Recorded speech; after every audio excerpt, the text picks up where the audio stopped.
Salut à tous et bienvenue. Dans cette leçon vidéo, nous vous expliquerons comment créer un graphique basique dans Excel. Le système de graphique dans Excel est flexible et profond. Vous pouvez créer des graphiques avec très peu d'efforts et vous avez le pouvoir de personnaliser presque chaque aspect d'un graphique. Nous jetons un coup d'œil. Nous avons ici les chiffres de vente mensuelle d'une entreprise. Nous utiliserons ces données pour créer un histogramme. La première étape pour créer un graphique dans Microsoft Excel consiste à préparer les données. La création de graphiques fonctionne mieux si les données sont structurées dans une plage simple qui n'inclut pas de lignes ou de colonnes vides. Tout d'abord, vous sélectionnez les données que vous souhaitez afficher sur le graphique.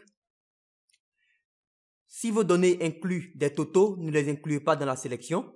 Cependant, vous devez inclure les étiquettes des données si elles existent pour qu'Excel puisse les utiliser sur le graphique.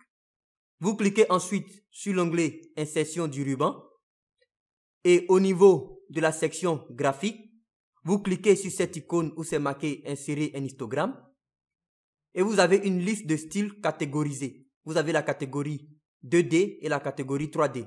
Pour cet exemple, nous allons nous en tenir à un graphique histogramme 2D de base. Lorsque vous survolez le style avec la souris, vous voyez automatiquement Excel crée immédiatement un graphique de ce style. Lorsque vous sélectionnez le style, vous voyez automatiquement le graphique qui est créé. Et lorsque le graphique est sélectionné, Excel met en évidence les cellules qui ont été utilisées pour créer le graphique. Donc vous avez la plage en surbrillance.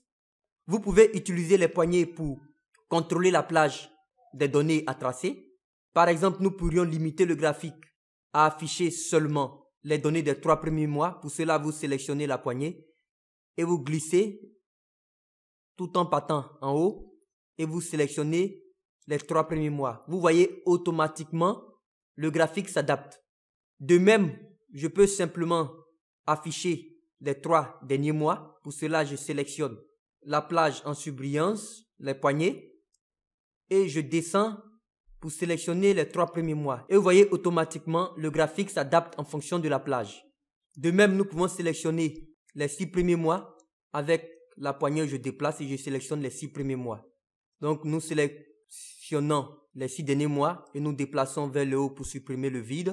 Et lorsque je sélectionne le graphique, vous voyez, nous avons que les 6 premiers mois. J'utilise la poignée et je sélectionne les autres. Et automatiquement, vous voyez, le graphique s'adapte.